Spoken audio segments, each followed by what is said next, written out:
かかってる水をぐいぐい吐いてって言ってくれるのがわかるかと思います。撥水専用のワイパーゴムっていう風になってるだけあってですね。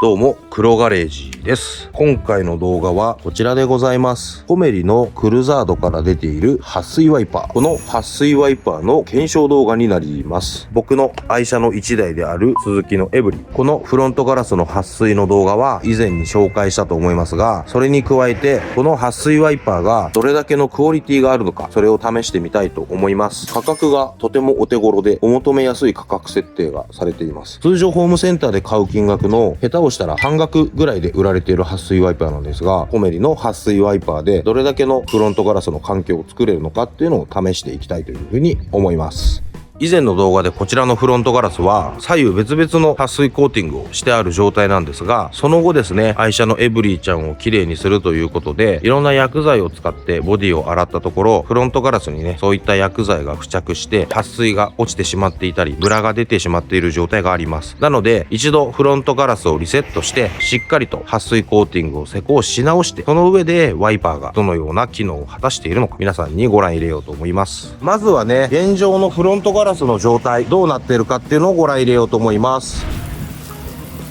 撥水コーティングをしてからそんなに日が経っていないんですが、映像で見てわかりますかね。ルーフを洗浄した時の薬剤がフロントガラスに流れて、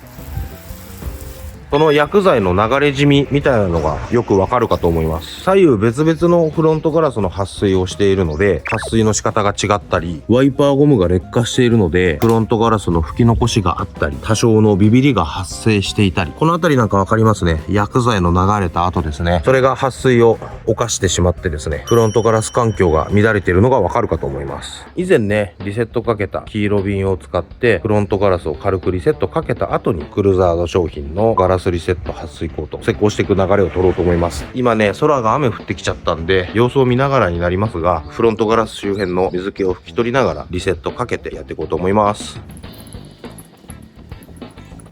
以前のね、撥水の検証の動画で一度フロントガラスはリセットしているので軽くで大丈夫だと思います。流して様子を見てみて、いけそうだったら撥水を施工していっちゃおうと思います。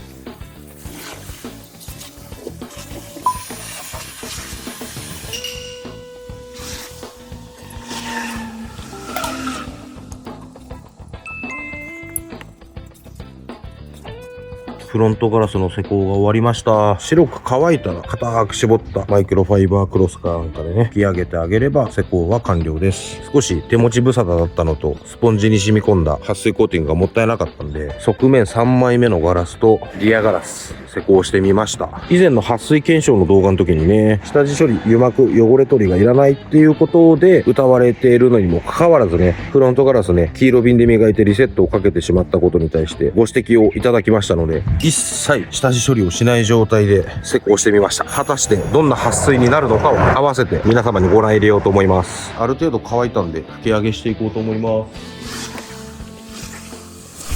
ガラスのね、撥水施工が終わりましたので、お次はこちらワイパーゴムを変えていこうと思います。今まで車のワイパーゴム交換したことない人、その人に向けてですね、ブレードごと交換する場合と替えゴムで交換する場合、やり方について少し説明してみようと思います。こちら側のワイパーブレードごと交換する手順説明していきます。まずワイパーを起こします。ワイパーを起こすとワイパーアームとブレードがこういう風にフリーに動くようになるので、見えるでしょうか。ここのつまみ部分、このつまみ部分を指で起こしてあげればワイパーブレードがすぐに外れます。このように指で引いた状態、この状態で引き抜けば簡単に外れます。外してみます。よいしょ。簡単に外れますね。引き抜くときは本当に爪をパチンと押して外すだけ、これだけです。ここで注意点なのが、このアーム、ここがバネでフロントガラスにワイパーを押さえつけるような構造になっている関係上、何かの拍子でねパチンとなってしまった場合、ワイパーがついていない状態でアームだけだと、このアーム部分でフロントガラスを叩いてしまってね、フロントガラスを傷つけてしまったり、場合によっては割れてしまう可能性があるので、ブレードをアームから取り外した際はこうやってね、必ずウエスなどで保護するようにしてください。このように下ろしておけばフロントガラスを傷つけてしまう心配はありません。取り付ける際は取り外した手順と逆の手順を踏むだけで大丈夫です。この部分のアームにつながる爪の部分、このように軽く起こしてあげてパチンと音がするまではめるだけ。もうこれで交換は完了です。次はね、ブレードの交換解説していこうと思います。取り外したブレードにね、古いワイパーゴムがついてますんで、新しい撥水用の替えゴムですね。これを取り付けて、ワイパーゴムのみの交換解説、説明していこうと思います。これもめちゃめちゃ簡単なんですが、こちら見てください。はまってる方と抜ける方っていう風に説明すればいいと思いますが、この爪にワイパーゴムが挟まっているというか、抱えられている状態になっているので、これをね、スライドで抜くだけです。抜ける方向は決まってますので、抜ける方向に引っ張ってあげると、簡単に抜くことができます。抜け止めの方がどこになるかっていう方向が決まってるんで、これだけポイントなんでご説明します。ワイパーってアームに取り付けられた状態でこのようにフロントガラスの水をかきますよね。そういう時に遠心力がかかる方、そっちの方にワイパーゴムが抜けていかないようにするために、フロントガラスの下側に抜け止めが来るようになります。なのでアームにね、ブレードを取り付けたままワイパーゴムを交換するときは、フロントガラス下側に抜き取ってはめていくと、そういう風に覚えててもらえれば間違いないかと思います。このブレード、中古のブレードではありますが、まだ使えそうなので、これをきれいにしてね、ストックにしようと思います。こんな感じでね、シリコンスプレーで軽く拭いてね、汚れやくすみなんかを拭き取ってあげると簡単に綺麗になります。わかりますかね。さっきのくすんだ状態よりはかなり綺麗になったのがわかるかと思います。僕も最初の頃よく分かってなかったのが、ワイパーブレードっていつ交換したらいいのっていうところ迷ってる方結構多いと思います。結論から言うと、僕はワイパーのゴムが劣化した時にワイパーのブレードごと交換した経験っていうのは人生で数回もありません。大体はね、ゴムの交換のみで自分の愛車は賄ってしまっているところがあります。ただね、映像の後ろに映っているような御年50何歳になるような車を所有していることがあるならば、ブレードごと交換する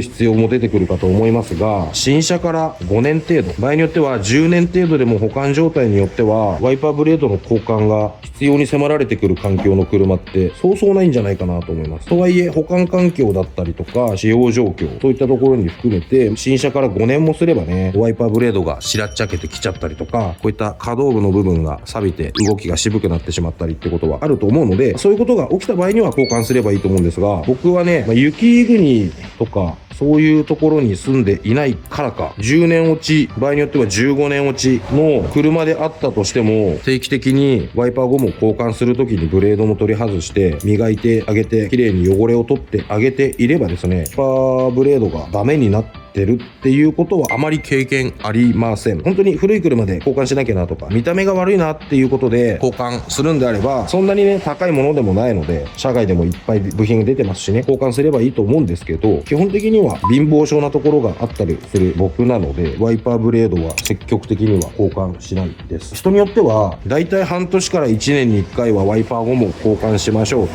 言ってるんで、ブレードも1年から2年ごとにね、ブレードを交換するのがいいんですよなんていう風に言ってる方がいるのも聞いたことはありますが、こうやってね、定期的にメンテナンスして綺麗に拭いてあげて、その上で動きに問題がないとか、見た目がね、悪くなってるとかって気に入らない部分がない限りは、別に交換しなくていいんじゃないかななんていう風に思います。そんなことを言ってる間に、こんな感じでワイパーブレード綺麗になりました。若干くすみとかね、出てはいますが、動きが悪いとかっていうこともないので、普通に使えるでしょう。ここにね、新品の替えゴムをつけて、ストックとして取っておこうと思います。替えゴム、開封。こちらね、開封するとこんな感じになってます。先ほど説明した通り、ワイパーブレードのね、爪の部分でワイパーゴムを抱えるようについているので、そこのね、抱えるところの間に入っている芯になっている金属の棒が外れないように爪で固定されてます。この爪を取り外して、芯のね、金属が外れないように、こうやって一つ一つ爪にはめていきます。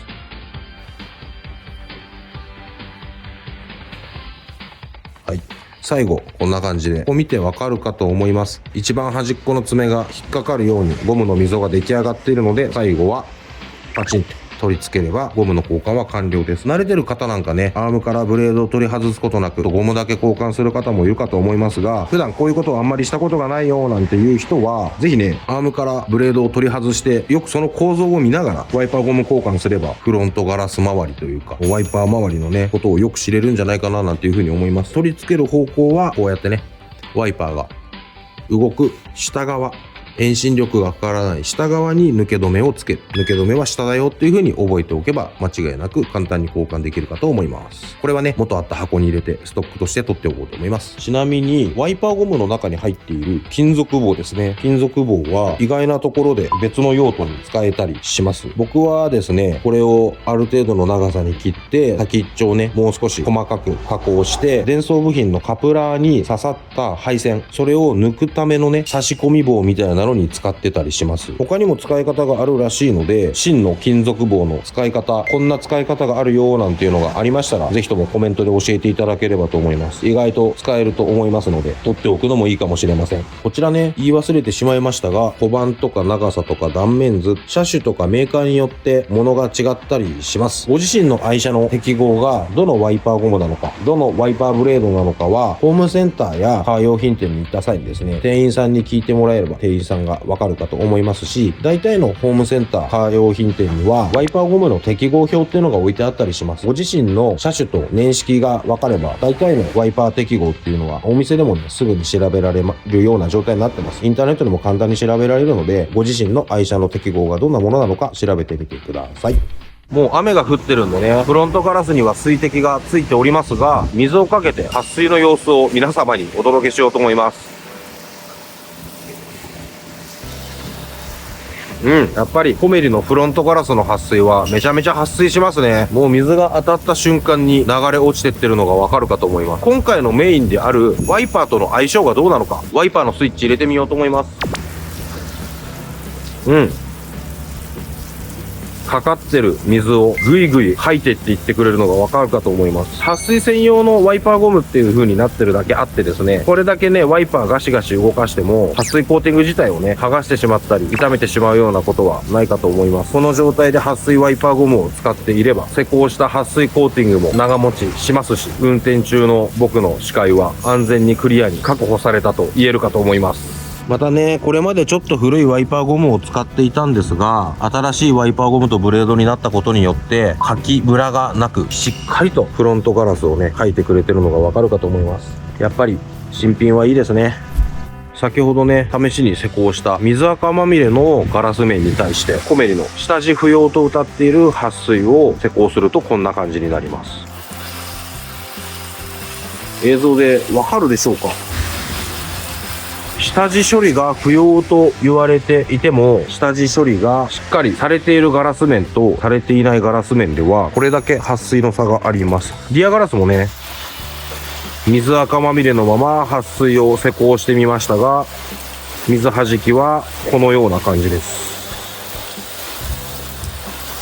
フロントガラスのすぐに玉になって流れていくような撥水の仕方とは少し違うのがわかるかと思います。今回はこちらの撥水ワイパーゴムブレードをね、皆様に紹介してまいりました。コメリの新商品発表会にお邪魔させていただいた時に、他よりも必ず安く、この価格でこの撥水ワイパーは出せませんということで、クルザードのね、中の人がおっしゃっておりました。確かにカー用品店やホームセンターで売られている撥水ワイパーゴムブレード、これに関してはおそらくクルザードの商品が一番安いかと思います。ただね、一部のディスカウントストア系のところでですね、この撥水ワイパーと同価格帯で販売しているところを僕いくつか見つけました。皆様のお住まいのご近所にもそういったところがあるかと思いますが、ディスカウント系のお店と同価格で販売しているクルザードのこの撥水ワイパーがすごいっていうところに僕は終始するかなというふうに思います。さらに言うと、クルザードの中の人はですね、撥水ワイパーいいとこ使ってますよっていうお話をされておりましたので、商品に関しても自信を持ってクルザードが提供している商品なのかなというふうに思いました。またね、今回施工してみての所感に関してはめちゃめちゃ素敵な所感でございましたが、劣化が早かったよとか、しっかり長持ちするよなんていうところのね、長期レビューに関してはまた機会があったら紹介していこうと思いますので、そのあたりも楽しみにしていただければと思います。ということで、フロントガラスの施工をする際はですね、合わせて撥水ワイパー交換するのもいいかと思いますので、この機会に撥水ワイパーに交換してみてはいかがでしょうか。ということで、最後までご視聴いただいた皆様ありがとうございました。バイバイ。